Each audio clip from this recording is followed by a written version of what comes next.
I used to believe that one mistake couldn't undo an entire life. I was wrong.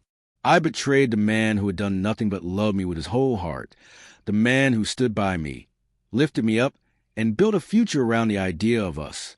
It didn't happen all at once.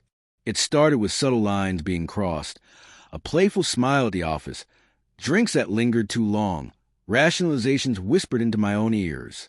I convinced myself I wasn't doing anything that wrong, that I just needed to feel alive again. I thought I could control it, but I was already too far gone. He discovered everything on a Tuesday evening. I had just come in from yoga, still wearing the outfit, but my hair was styled and the scent of fresh perfume clung to me. He was on the couch, phone in hand, expression unreadable. For a long moment, he said nothing. Then he asked calmly, "What's his name?" My whole body froze. I didn't even bother to lie. He had it all, messages, photos, even a voice recording I had carelessly left. I braced myself for a storm. Shouting, tears, accusations. But there was only silence. A chilling, hollow kind that told me everything I needed to know. That night, he didn't touch me. He didn't even enter the bedroom. And by morning, he wasn't packing his own bags. He was packing mine.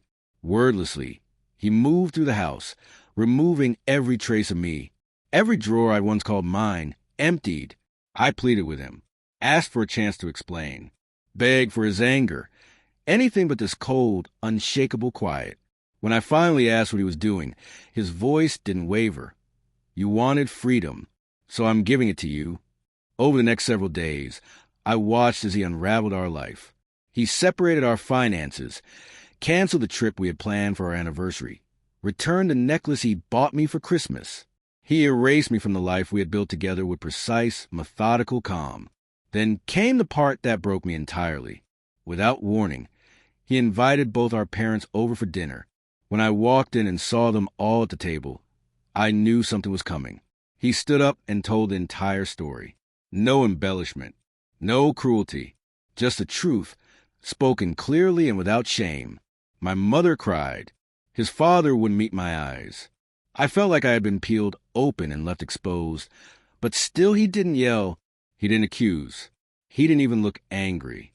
Just deeply, heartbreakingly finished. After that, he informed our closest friends through a carefully worded message, an honest explanation, no dramatics. And that honesty hit harder than any insult could have. The looks I started getting from people I once trusted said more than words ever could. The judgment, the distance, the silence.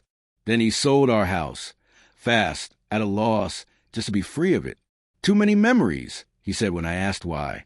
I tried to ask where he would go. He only replied, "Someplace with no lies." And when I realized he'd given away our dog, the one I adored, I completely broke down. I shouted that he had no right. He looked me in the eye and said quietly, "You gave up that right when you gave yourself to someone else." He never lashed out. He never raised his voice. But every step he took screamed. His silence was punishment enough. I had wanted some sign that he still cared, some spark of emotion to cling to, but he gave me nothing, only the consequences of what I'd done. Now I live alone, in a space that feels as empty as I do. The man I betrayed disappeared from my life completely, except in the occasional photo I come across online. He looks, well, lighter, calmer. There's someone new in some of those pictures. The man I cheated with, he disappeared the moment things stopped being fun. I ruined a marriage, shattered a man who had only ever loved me, and all I got in return was the silence of being forgotten. Sometimes I still wish he knew how deeply I regret it. Not so he'll hurt, but so he'll understand that I carry the guilt every single day.